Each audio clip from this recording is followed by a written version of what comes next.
Акыркы такталбаган маалыматтар боюнча Сириядагы согушка катышуу үчүн кеткен кыргыз жарандарынын саны 300дөн ашат. Алардын көпчүлүгү акчага алданып кеткендер. 20 жаштагы Жалал Абад облусунун тургуну Хожакпар Харимахунов Сирияга алданып барып, жарым өпкөсүнөн ажырап келген. Өпкөм жарым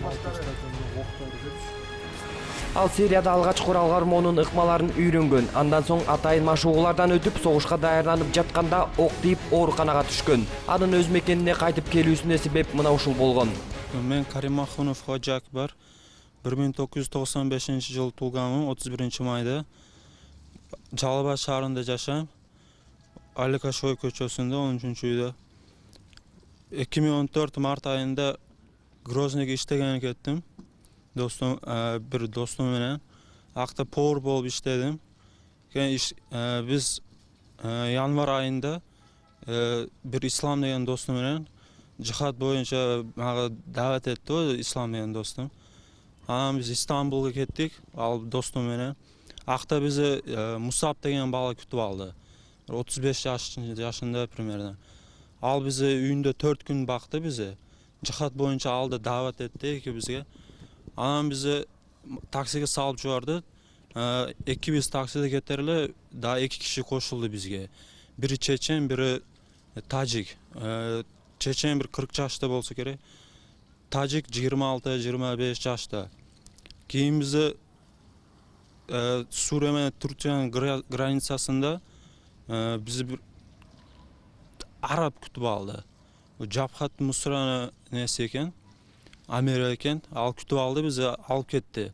Риф шаарына алып кетти. Акта Сирияда акта бизди 18-19 күнчө жихад боюнча алды, дават этти бизге. Абдулла деген исимли бала сумкамызды, барды, паспорт, телефонларыбызды алып койду. О Сурияга кетер эле бизди таксиде $5000 $10,000 берет саларга деди. Акта барганда эле барды нерселерибизди алып койду. Кийин акта бизди 19-18 күндө жатканда дават кылды бизге. Жихад андай, жихад мандай деп. Кийин согушка кирсеңер $2000-3000 берем деди. Агер кетмек истесеңер паспортлорун бар нерсени берем деди. Кетсеңер болот деди. Аны кетем дегенде коюп жибербеди мага. Бизди анда кийин Лераман деген жерге алып барды. Акта бизди иштетти. О бомба түшкөн, парталаган үйлөрдү тазаладык, жатасыңар деди. Башка балдар келет, жатат деди. Бир ай акта иштетти бизди. Анан да Рифке алып барды, Суриянын Риф деген шаарга алып барды, Лерамандан. 1,5-2 сааттык жол. Анда акта 15 күнчө жаттык. Куран окугула, бош отурбагыла, зикир кылгыла деди. Анан ушу жаткан жерибизде продукты түгөгөн эле экен. Бир бала менен көчөгө чыктык, камокко. Чыкар эле мага автомат бербеди эч. Согушка кирсеңер да акча берет деди. Абдулла деген исимли инсан паспорттарымды берем, мен кетем дедим, эч коюп жибербеди. Анан биз камокко чыкканда эле түндө болду. Продукттан алып келип атканда эле ок тийди мага. Райына болдум. Ок тийди май айында. Майда 7-8 айында болду. Ок тийди мага. Уш колума бир тийди, белиме 2 тийди ок. Анан мен кушумдан кеттим. Майда 29-28-леринде көзүмү ачтым. Турциянын Койна деген шаарында ачтым. 25-20 күнчө комада жаттым дейт ал. Жаман кыйналдым, ошо артымда инвалид болуп калдым. Жүрө албай атам. Тик турганда аяктарым калтырап кетип атат. Колум мынча иштебей калды ушу колум. Ал жерде мындай тренировка кылып, колуңарга курал, автомат кармадыңарбы? Жок, өзүбүз эле чуркап жүрөт эле. Эгер автомат алсак, үшөбөгүлө, бири-бирин атып койбогула деп бербейт эле. Берсе деле ал несини алып коет. Магазинин алып коет. Бирок согуш талаасына киресиңер. Деди. Ошентип бизди даярдады деп атасыңар. Согуш талаасына кирдиңби? Кандай? Жок. Куралсыз кирдиңби? Жок, согушка кирбедим өзү. Bizi kaçan kural проблемасына успеть этесиң дедиле. Эмне себептен барганыңы, кимдер чакырганын айта аласыңбы? Ислам деген достум билет эле, Мусап деген адам чакырган болсо керек. Мен кошуп алды. Ал Ислам деген досуң эмне болду? Биз Лераманга барганда биз айрып берди экибизи. Мен Рифке жөнөттү, акта калып калды ал. Өзбек. Ошол жака кеткениң үйүндөгүлөр биле беле? Жо барганымда билбейт, акта бир досум Чалдыңбы бул жакка, ошол жактанмын, Сириядамын. WhatsApp'tan çaldım. Айттыңбы мен Сирияга кеттим. Сирия Эмне деди үйүндөгүлөр? апам үйледі, қайт, үйге қайт деді. Ош сүйлөшкөн, WhatsApp'та сүйлөшкөн күнү түндө мага ок дейді. Сага ошол жака барыш үчүн эмне акчадан башка эмне кызык болду? Эмне себептен бардың ошол жерге сен? Акча берем. Иштеп жүрсөң болбойбу беле, аяка барбай эле койсоң? Кафе жапылды Грознийде. Иш издеп жүргөнүмдө ал Истанбулга кетели, сага иш тапабыз деди. Анан ал жака көбүнчө бизге маалыматтар боюнча аялдар көп кетип аткандыгы айтылат да. Чындыгында эле аялдар көп барып атабы? Аялдар көпү ниндзя болуп жүрөт да, кандай нерселерин биле албайсың, бирок. Сен менен чогуу кыргызстандыктар бар эле дагы? Бар, бирок кактыгын айтпайт. Кактыксың десең Өзбекстан, Тажикстандык деп коет. Бул терс жол экенин сен качан түшүнүп жеттиң жана башкаларга эмне деп кеңеш бере аласың?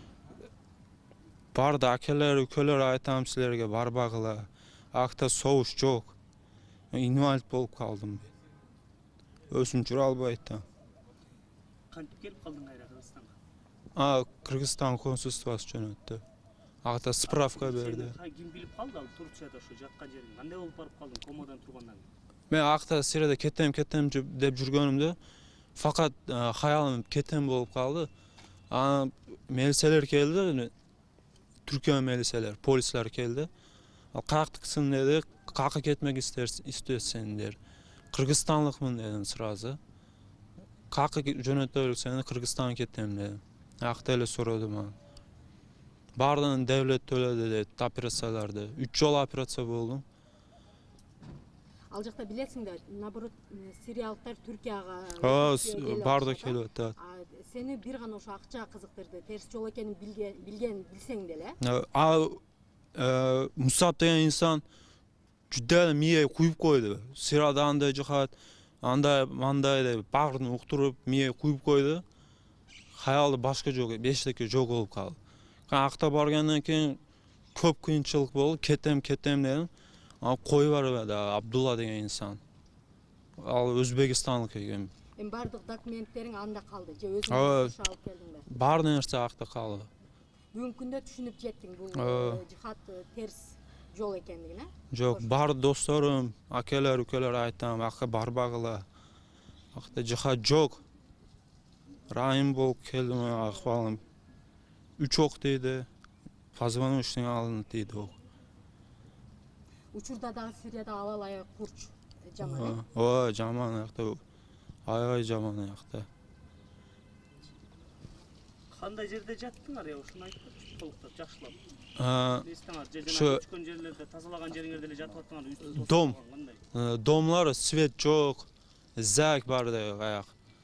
Тамакты эким алып берет. Issik алып келет, биз иштетип жуунуп кылгынча тамак сууп калат. Issik чай жок. Жата турган жерлер зак барды жери. Бир жолу грипп болуп калдым, дарпар илач эчтеке бербеди алар. Жүрдүм өзүм түзалып илештим, жакшы болдум.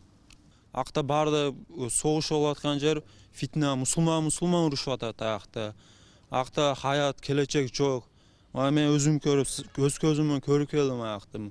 Мусулман урушуп кетип атат акта барды. Бири-бирине кызыкып, телефон чалышып, WhatsApp'та сүйлөшүп кетпей калат достор акта. Акта сабаш, согуш, мусулман болуп атат акта. Акта барганда жол жок деди. Арка жол жок, ушакта өлсөң өлүп каласың ушакта деди. Ал эми улуттук коопсуздук мамлекеттик комитетинин маалымат кызматынын жетекчиси Ырахат Сулайманов учурда 20 жаштагы жигиттин үстүнөн кылмыш жаза кодексинин жалдоочулук 375 менен кылмыш иши козголгонун айтты. Бул Турция полициясы менен биргеликте Кыргызстанга кайтарып келдик бул жигитти. Бүгүнкү күндө бул факты боюнча жалданмачылык беренеси боюнча кылмыш иши козголуп, азыр териштирүү иштери жүрүп атат. Анан бул жигиттин өзүнүн саламаттыгы өтө начар болгондуктан соттун чечими менен азырынча үй камагына камоо боюнча чечим чыгарылган.